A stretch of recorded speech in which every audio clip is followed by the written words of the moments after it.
నమస్తే, welcome to news wave. Telangana రాష్ట్రంలో కాంగ్రెస్ ప్రభుత్వం వచ్చి 2.5 సంవత్సరాలు అవుతున్నా ఇప్పటి వరకు నిరుద్యోగులకు నోటిఫికేషన్ అనేది వేయకపోవడం కాకుండా వయో పరిమితి అనేది కూడా తగ్గించడం జరిగింది. మరి ఈ రాష్ట్ర ప్రభుత్వం అధికారంలోకి రావడానికి ముఖ్య కారణం ఇదే నిరుద్యోగులు. ఎందుకు ఇంత వివక్షత చూపెడుతుంది? ఒకసారి మనతో మాట్లాడేందుకు ఆస్మా గారు ఉన్నారు. సరే, వారితో తెలుసుకునే ప్రయత్నం చేద్దాం. నమస్తే అండి, ఎట్లున్నారు? ఈ రాష్ట్రంలో కాంగ్రెస్ ప్రభుత్వం అధికారం రావడానికి నిరుద్యోగులు ప్రధాన పాత్ర పోషించారు. మరి ఈరోజు ఎందుకు ఇంత వివక్షత చూపెడుతుంది? ఈరోజు 2.5 సంవత్సరాలు గడిచిపోయింది. 2 లక్షల ఉద్యోగాలు, 25,000 మెగా డిఎస్సి, ఇక అడ్డమైన జీవోలని రద్దు చేస్తామనే మాటల మీద వీళ్ళు గెలిచిరు. నిరుద్యోగుల వల్ల గెలిచిన తర్వాత వీళ్ళు ఎక్కడ నోటిఫికేషన్ తీయాల్సి వస్తుందో అని చెప్పేసి కావాలని ఈ ఏజ్ రిలాక్సేషన్ని పెంచకుండా తగ్గించి 34 వరకే పరిమితం చేసి కావాలని ఈ డ్రామా ఆడుతున్నారు. కొన్ని రోజులు ఒక 8 నెలలు ఇదే డ్రామా ప్లే చేస్తారు. జెడ్పీటీసీ ఎలక్షన్స్ వరకు ఇట్లా చేస్తారు వీళ్ళు.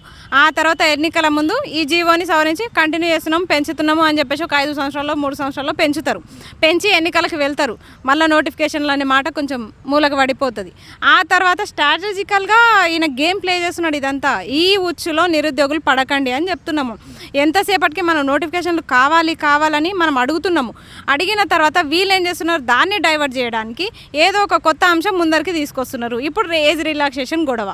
ఈ గొడవని ఒక 5-6 నెలలు పొడిగించి జెడ్పీటీసీ ఎంపీటీసీ ఎలక్షన్స్ అయిపోయిన తర్వాత ఆ జీవోని అట్లా కంటిన్యూ చేసి అప్పుడు ఇట్లా వేడి మీద నీళ్లు చల్లినట్టు చేస్తారు అంతే. తర్వాత నోటిఫికేషన్లు మళ్ళీ వీళ్ళు దిగిపోయే ముందు ఒకటో అరకొర ఈ 2,500 నోటిఫికేషన్లు అని టీజీపీఎస్సీ బోర్డులో చెప్పారు కదా, ఆ నోటిఫికేషన్లకే ఇచ్చేసి వెళ్ళిపోతారు. ఇక 2 లక్షల ఉద్యోగాలు అనే మాట అయిపోయింది. ఇక్కడ నోటిఫికేషన్లు అనే మాటనే లేదు. 2 లక్షల మందికి ఉద్యోగాలు రావు. ఎందుకని ఇంత డైవర్ట్ పాలిటిక్స్ ఎందుకు చేస్తుంది కాంగ్రెస్ ప్రభుత్వం? వాళ్ళకి ఫస్ట్ ఆఫ్ ఆల్ ఉద్యోగాలు ఇచ్చుడు చేత కావట్లే, ఇచ్చే ఉద్దేశం కూడా లేదు వాళ్ళకి. ఎంతసేపటికి వాళ్ళ పదవులు కాపాడుకోవాలి, కొన్ని డబ్బులు ఢిల్లీకి అందజేయాలి, కొన్ని ఇక్కడ నిధులు వీళ్ళు కాపాడుకోవాలి. ఈ ఉన్న టైంలో వాళ్ళు ఎట్లా సంపాదించుకోవాలి, ఎట్లా ఆస్తులు వెనకేసుకోవాలి, ఈ పనుల మీద ఉన్నారు తప్ప రాష్ట్రాన్ని బాగు చేయాలి, రాష్ట్రాన్ని అభివృద్ధి చేయాలన్న ఆలోచన మాత్రం ఇక్కడ కాంగ్రెస్ ప్రభుత్వానికి లేదు. నిరుద్యోగ భృతి అని చెప్పి రాజీవ్ యువ వికాసాన్ని కూడా పెద్ద ఫ్లెక్సీలు పెట్టి అంగరంగ వైభవంగా దాన్ని ప్రారంభించారు. ఇంతవరకు అది లేదు, గతి లేదు. మరి దాని గురించి ఏమంటారు? అదే అంటున్నా, రాజీవ్ యువ వికాసం అనేది కాంగ్రెస్ పార్టీ కార్యకర్తలకైనా ఇచ్చిర్రా పోని, మాకు పక్కన పెట్టండి అబ్బా. కాంగ్రెస్ పార్టీ కార్యకర్తలు మీకు గొడ్డు చాకరీ చేస్తున్నారు కదా, ఇప్పటికీ పార్టీ అంటే ఇట్లా కోసుకుంటున్నారు. వాళ్ళకేమన్నా మీరు భరోసా కల్పించరా? గ్రామాల్లో ఉండే కార్యకర్తల గురించి మాట్లాడుతున్నా. వాళ్ళకి యువ వికాసం అనేది ఒక కిరణం అని చెప్పేసి అన్నారు కదా బట్టి గారు. మరి ఈ యువ వికాసం అనేది ఎక్కడ వండుకుంది, ఏడ వండుకుంది? మరి దాన్ని ఎప్పుడు నిద్ర లేపుతారు? ఇక్కడ నిరుద్యోగులకి నిరుద్యోగ భృతి ఇవ్వలేదు. మేము ఇంతకుముందు అప్పులు వేసి చదువుకున్నాం, ఇప్పుడు కూడా అప్పులు చేసి చదువుకుంటాం. మీ ముష్టి మాకేం అవసరం లేదు, అడుగుతలేం కూడా, అవసరం కూడా లేదు. ఇక మీరు ఇచ్చినా వద్దు. కానీ మీరు ఇస్తామన్న 2 లక్షల ఉద్యోగాలు మాత్రం మీ ముక్కు విండి కాలర్లు బట్టి వసూలు చేసుకుంటాం. మేము విడిచిపెట్టే ప్రసక్తే లేదు. కానీ మీరు ఇవ్వరు అని మాకు క్లారిటీ వచ్చింది. 2 సంవత్సరాలు ఓపిక పడతాము. పట్టిన తర్వాత నెక్స్ట్ వచ్చే ప్రభుత్వానికి ఖచ్చితంగా బుద్ధి చెప్తాం. కానీ ఇప్పుడు మొన్నటి వరకు చూసుకుంటే నోటిఫికేషన్ రావట్లేదు అని మీరు పోరాటం చేయడం జరిగింది. మరి ఈరోజు చూస్తే ఏజ్ రిలాక్సేషన్ తగ్గించడం గురించి చేయొచ్చు. ఇట్లా మీరు ఉద్యమాలు చేసుడే అవుతుంది, కానీ ఉద్యోగం కోసం మీ ఆరాటం కానీ పోరాటం కానీ అయ్యేలా ఏ విధంగా కూడా కనిపించట్లేదు. ఎందుకని ఇంత వివక్షత ఎందుకు చూపెడుతుంది?